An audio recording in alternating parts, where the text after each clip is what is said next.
Hi అండి, వేసవకాలం వచ్చేసింది. ఒక్క నిమ్మ బద్దతో గ్లాస్ వాటర్ కలుపుకుని తాగామంటే ఎక్కడ లేని శక్తి వచ్చేస్తుంది. అధిక మోతాదులో పుష్కలంగా సి విటమిన్ లభిస్తుంది. ఇది రోగ నిరోధక శక్తిని పెంచుతుందని మీ అందరికీ తెలుసు. అయితే ఎప్పుడైనా ఒక గ్లాస్ నిమ్మ వాటర్ కలుపుకుందామని నిమ్మకాయని 2 బద్దల కింద కోసామనుకోండి, ఓ బద్ద వేస్ట్ అయిపోయినట్టు ఉంటది. నాకైతే మిగిలిన బద్దని పక్కన పెడితే దాని మీద ఏమో చిన్న చిన్న నుసులు అయితే వాళ్తాయి. ఫ్రిడ్జ్ లో పెడితే మొత్తానికి మర్చిపోతాను నేనైతే. అయితే ఎప్పుడో గాని దొరకవు మాకు నిమ్మకాయలు. అయితే దొరికినప్పుడు ఎక్కువ మోతాదులో ఇలా చేస్తాను. నేను తీసుకున్న ఈ స్టీల్ గిన్నె అంచులు చాలా పొదునుగా ఉంటాయి.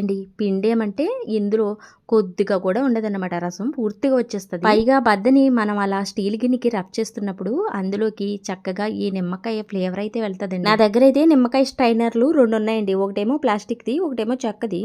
వాటిల్లో నిమ్మకాయ బద్ద పెట్టి ఎంత నొక్కిన రసం అయితే రాదు. ఈ విధంగా చేత్తో తీసుకుంటే చాలా మంచిగా వచ్చి గింజలు పిప్పు వెళ్లకుండా వడబెట్టేసి అలా ఫ్రిడ్జ్ లో పెట్టేస్తాను కాయతోటి. తాగాలనుకున్నప్పుడు ఒక స్పూన్ లెమన్ వాటర్, ఒక స్పూన్ పంచదార, కూలింగ్ వాటర్ ని, అలాగే ఐస్ క్యూబ్స్ కూడా ఇక్కడ మీకు ఏం చూపిస్తున్నానంటే వాటర్ బాటిల్ లీక్ అవుతుంటే ఇలా రబ్బర్ బ్యాండ్ పెట్టుకోండి. అస్సలు లీక్ మూత టైట్ గా పట్టి అస్సలు లీక్ అవ్వదు వాటర్ అయితే. ఇంట్లో పుదీనా ఉంటే ఒక 2 ఆకులు వేసుకున్నారంటే మంచి ఫ్లేవర్ తో భలే ఉంటది. ఫ్రిడ్జ్ లో డీప్ లో కదండి, కిందే షెల్ఫ్ లోనే పెట్టుకోవాలి. ఇది నెల పైన నిల్వ ఉంటదండి. నిమ్మ బయట ఫర్ గ్లాసు 40-20 అమ్ముతున్నారు. వీడియో నచ్చితే లైక్ చేయండి. బాయ్.